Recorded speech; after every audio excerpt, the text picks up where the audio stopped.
Good afternoon, everyone. This is Queenie Clem with Queenie's Book Talk and Reviews, and I am your literary ambassador. And today I have on my channel Nick Anderson. Welcome, Nick. How are you? All is well. It is, strikingly good considering the times. How about yourself? Fine. Yes, exactly. Okay, tell us a little about yourself. Yeah, so I'm a self-published author. I come from a little town in Arkansas called Nashville, Arkansas. And I'm actually the descendant of former slaves. My grandfather was, and my grandmother were actually sharecroppers on the southern plains of Arkansas. A lot of people don't know that I actually grew up without running water to about the age of 5. And, I just, throughout my life, have been able to experience a lot of things that have been brought to me based on, coming from that extreme poverty. I currently reside in the area of Phoenix, Arizona. My wife and I recently purchased a home. I'm a family man. I actually have 3 boys, and then also, well, 2 boys, a girl, and then another boy on the way, actually. Actually, the due date is over. The due date was yesterday. So we're expecting another blessing into the world very, very soon. Okay. Now let's talk about your book. Tell us about your book, and then you can read from snippets from your book. Yeah, perfect. Thank you for that. My first title book it's called, and this is it. You can see it here.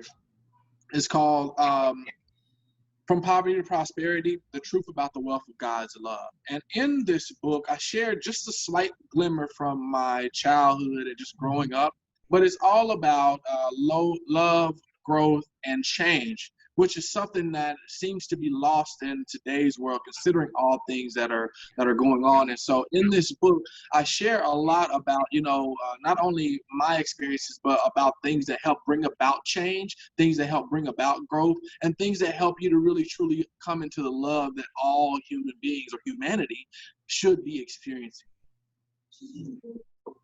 All right. Do you want to read a snippet from it? Yeah, sure. I want to go to chapter 9. So chapter 9, this is page 89. And I want to read just a small bit from there. And this may ring true to what you've probably experienced in the world today as I get ready to read this. So we are living in the times that have been written about many years from now. In an age where each has turned to its own ways, forgotten about love and compassion, and lost faith in the one who delivered us here. We have turned from the purpose of our existence in this precious moment of time that we have here, and we have turned towards the ways of the earth. The earth is not our final resting place.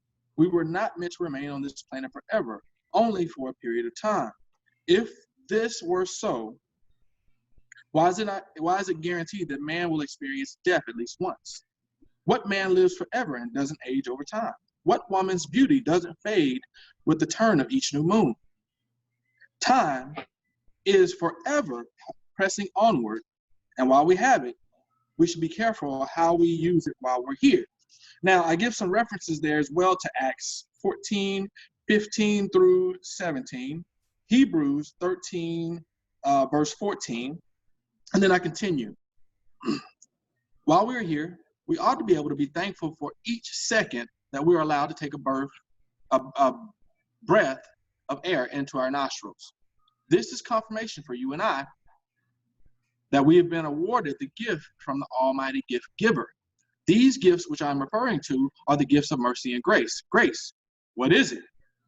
Some define grace as courteous goodwill, while others say it is to bring honor or credit to someone or something.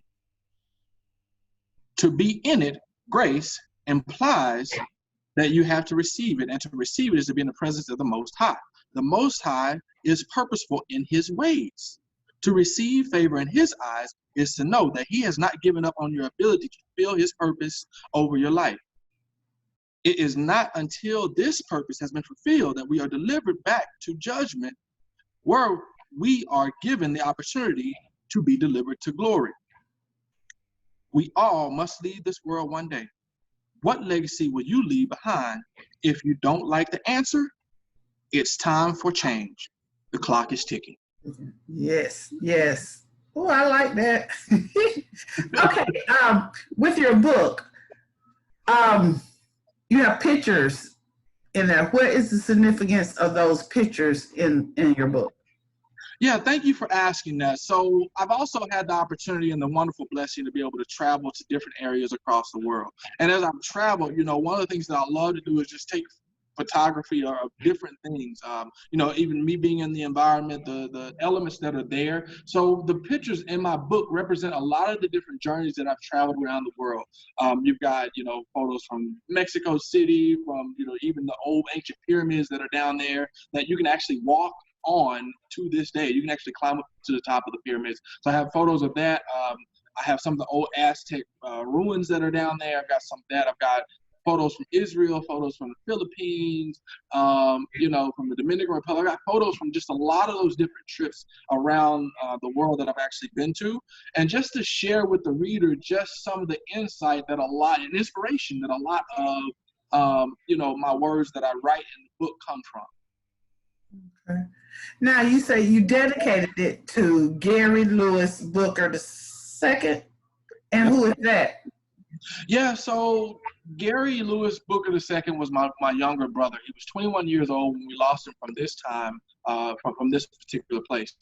And he actually passed away in a car accident. And actually in the book, I share a moment of when I went down and we were viewing the body and I actually seen him laying there on the gurney. So I share that moment as well and the emotions of that particular moment with my family surrounding me and just what went on at that period of time. But Gary Lewis Booker was what I would consider to be my first son. And the reason why I say that is because almost everywhere I went, you saw my younger brother. He was, sort of attached to me.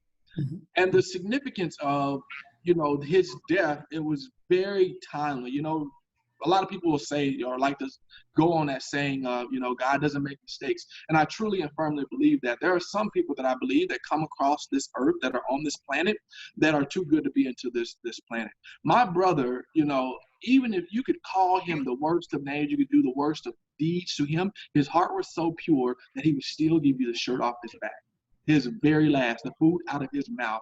That's how my brother's heart was. And, I share that moment in the book because I want the reader to understand that out of our pains, good things can actually come out of that. My brother is the one who taught my family how to come together and how to finally show the true love that we really need to show one for another. And so that's why I say, my brother, even though he passed on from this life, it brought about something that needed to change in our family. And even in his death, there was a great purpose of love. Okay. And what does the title From Poverty to Prosperity means? Well, as I mentioned a little bit earlier, I'm from Southern Arkansas. I grew up without running water to about the age of 5. And again, my grandfather, my grandparents were sharecroppers. And so I grew up out of probably what you would consider to be the most extreme poverty that you could ever think of. From an outhouse being at the back of the house, people think that those, that's years ago. People think when they look at movies, that's years ago. No, this was in my lifetime. I grew up to about the age of 5 without running water. So, I've had those experiences, and to be able to be where I'm at today, the book is about that journey. I use that title on purpose because people remember the nickname that I used to be called when I was younger, which is Dirty Nick. That's what a lot of the older kids of the neighborhood, that's what they used to call me back then, was Dirty Nick. And to be able to experience what I've experienced again, it's nothing but all will of the Almighty. And so that's why I chose that title, is because that is a true reflection, a true depiction of my life and where I came from. Oh, okay. All right. Thank you for sharing that. What was your publishing journey like? Oh my goodness, Queenie. So when we talk about the publishing journey, my goal when I set out to actually publish was not even to necessarily write a book per se. Now, that in mind, I write a lot on Facebook, so I share a lot of, just things of either what I'm going through or just thoughts and different perspectives on life moments and life events, which kind of brings me into my next title. I'll talk about that in just a second. I've got another book that I'm going to be working on soon around what's going on right now. But so I have a lot of things that I've written that I posted online, a lot of things. And my goal was to seek to get them copywritten. I wanted to, to get a copyright for all of my works and, so I could say something officially mine, right? And so that was my intention. So what happened is last year I submitted over, or actually this was 2018. Yeah, so 2018, I submitted over 87 articles to the Library of Congress to get them published. Now, this was in April of last year. Well, in March, the Library of Congress had changed the method in which you actually submit your works under. So 1 month later, a little less than a month later, I go ahead and get ready to submit my articles, and they come back to me and they send me a letter and say, hey, we've recently changed the way we do our certifications and our induction into the Library of Congress, and you are going to have to select one title. Like, you have 45 days to do it, or we'll select the first title that you uploaded and we'll use that to give you your certified copyright. So that's what started the process for me putting it into a book. Now, the irony of this is that I wrote a post, it was September 24th of 2017, where I wrote this post that said, if I wrote a book, who would read it? And then almost 2 years to the date, lo and behold, that was my official publishing date. So anyway, I ended up having to take all of those articles and put them together into a format, and it just so happened that it came together as a book. Now, mind you, I was at the time I was traveling, so I was down in Mexico City. I'd been there for 3 weeks at the time, and that's when I got the email. And I was working, so I couldn't really work on that project. Mm-hmm. And it just seemed like every single time I tried to get some, get it together, I ran into a hurdle. I ran into a roadblock. Well, for those who don't know me, I'm a man of faith. I firmly believe in, working in faith. Mm-hmm. And so my prayers, I pray about it, and then every single time, every one of those hurdles, those roadblocks that I faced, gone, wiped away. Just my publishing journey itself, man, I cried so many tears to get this book published. As a matter of fact, the day I got the email, I was up till like 3 in the morning. And I woke up the next morning and got the email that said I was published. Actually, I got it when I landed here. I was coming from Las Vegas. And my flight was early, so I left that morning early in Vegas. And almost the entire way, I was so happy and proud that I finally got it published, Mm-hmm. And, I was in the plane, I was shedding tears on the plane. And a lot of people, I bet they were looking because I was smiling and shedding tears at the same time. So I bet a lot of people were looking at me like, what is this? What is wrong with this crazy thing? You know what I mean? But as soon as I landed, that's when I turned my phone off in airplane mode. Lo and behold, the email was sitting in my inbox that said, hey, your book has been successfully published through and available online at Amazon. And so, just the journey itself was just, oh my goodness, it was back and forth, it was heel, it was hurdle, and I struggled. I'll give you another struggle that I went through, selecting someone to publish it. So, originally I submitted it to get some people to review my manuscript and to publish it themselves. And, there were two or three publishers that I went to. And I ended up finding out that all of them only use software for their editing. And I was like, no, I really need someone to go and look at this, for me. I don't want to use just software. And then I started looking at some of the reviews.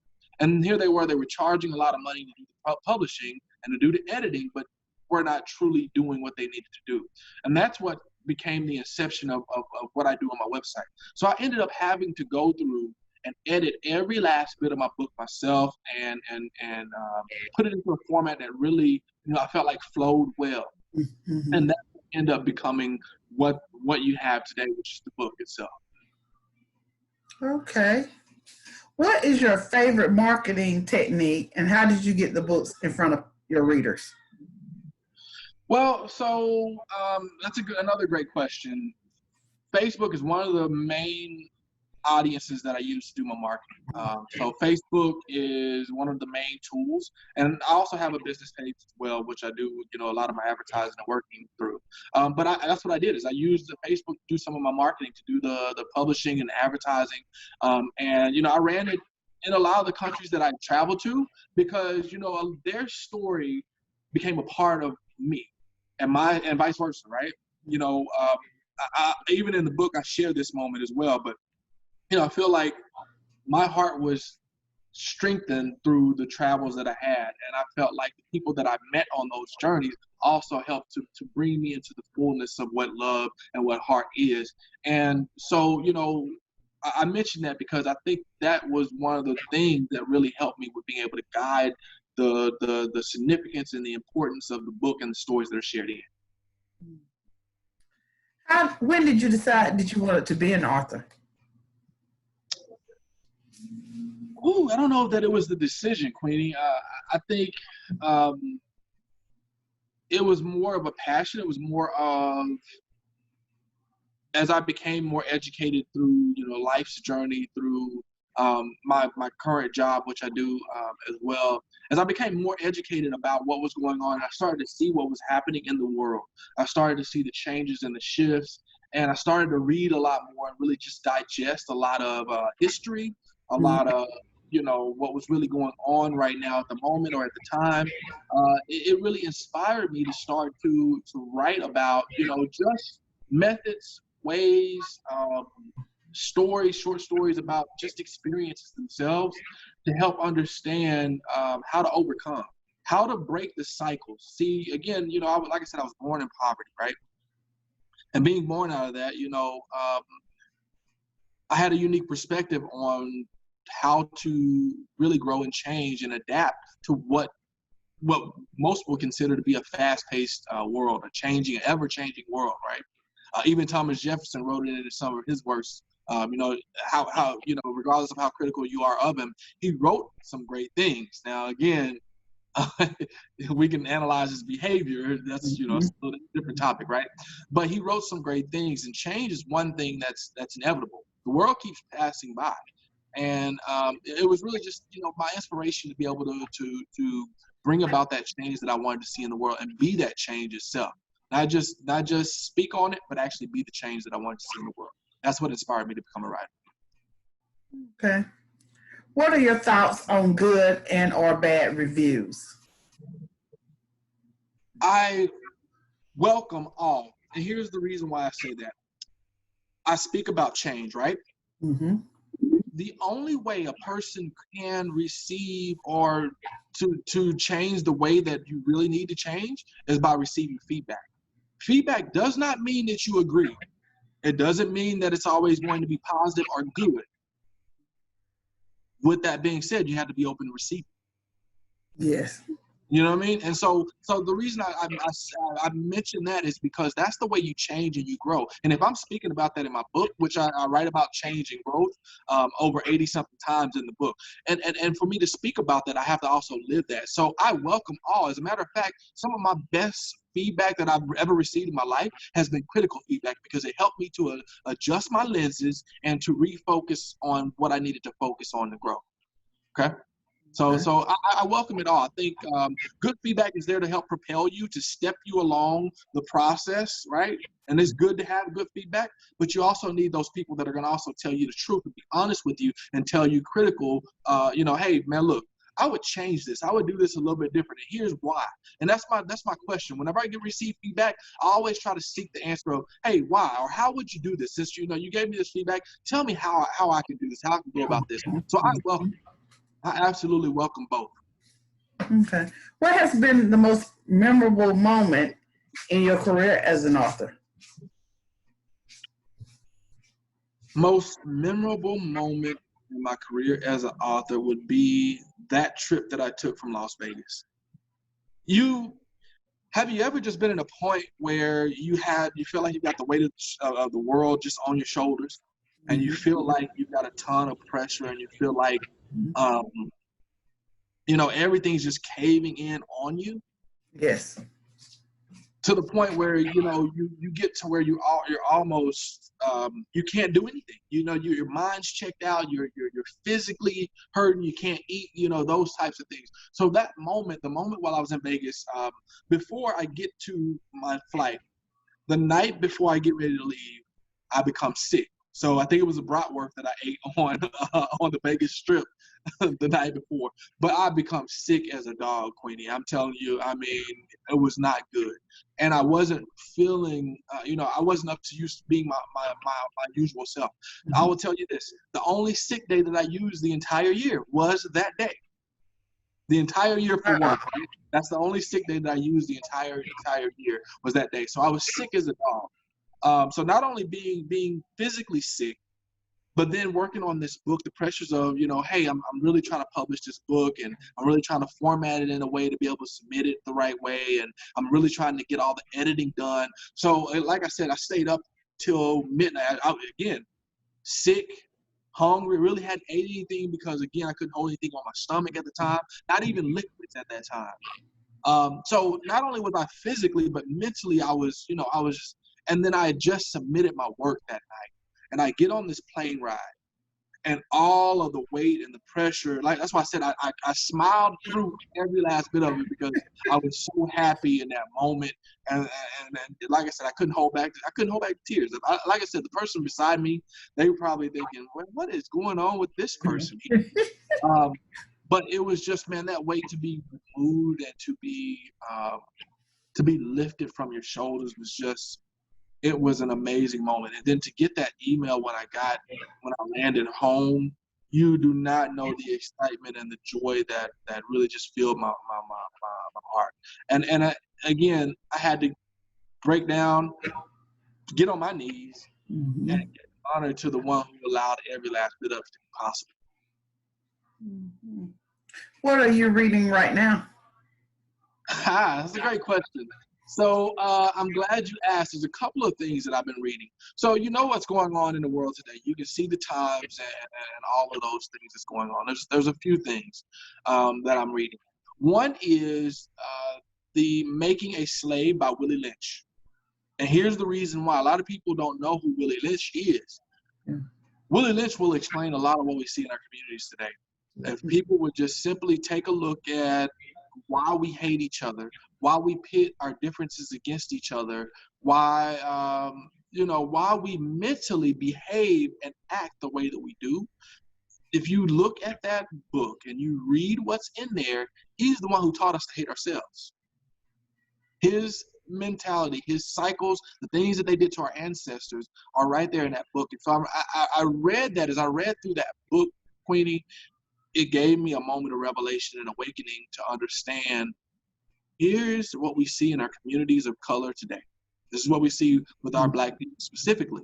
This is why we see what we see with our Black people specifically today. So that's one. I'll give you another one as well. Another one that helped me to get to the journey of reading about Willie Lynch was by James W.C. Pennington. And back in 1841, he wrote a book titled Textbook of the Origins and History of Colored People.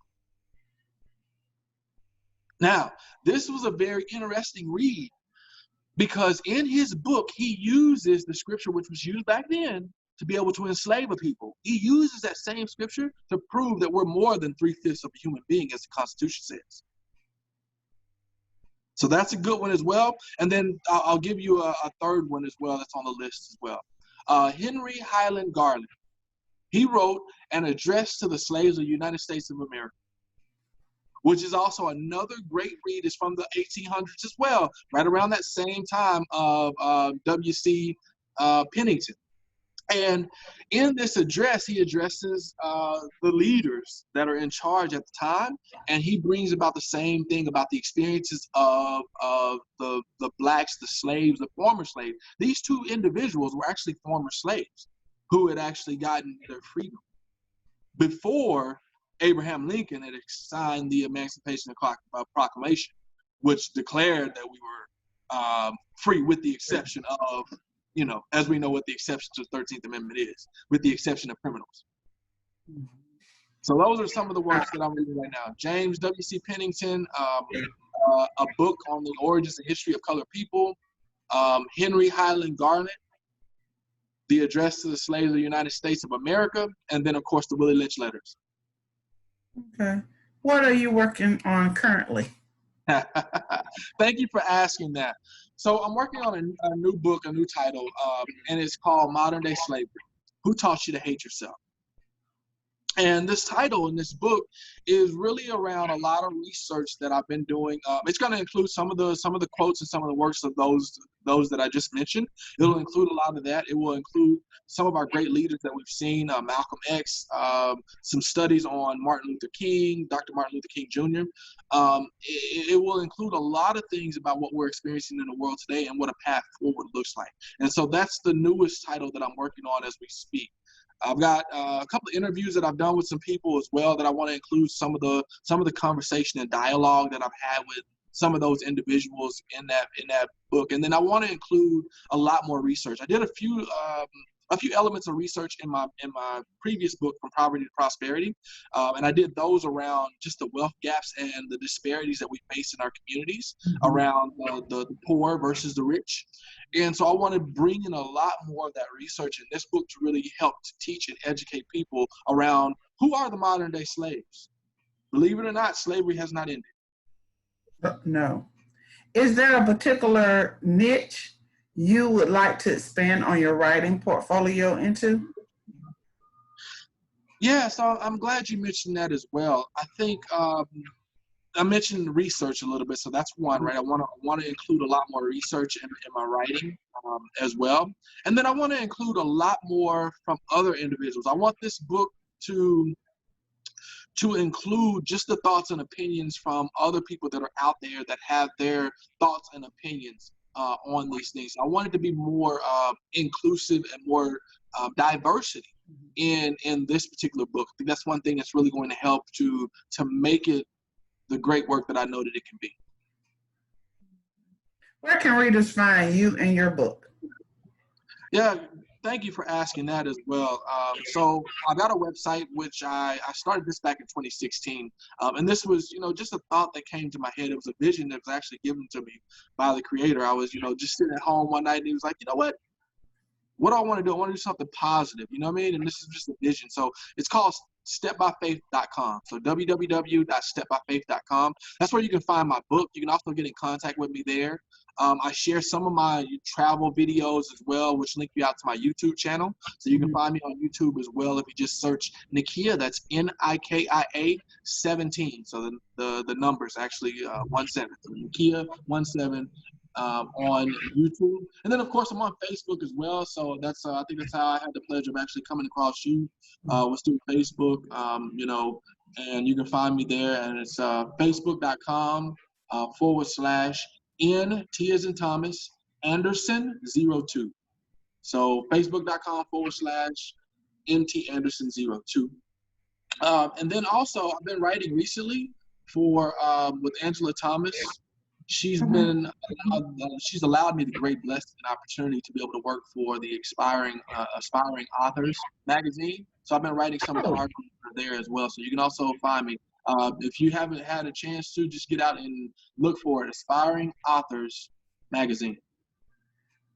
She said mine should be here Tuesday. Yes, I'm looking forward to it. I am looking forward to it. I'm excited too. Is there anything else you would like to add before we close?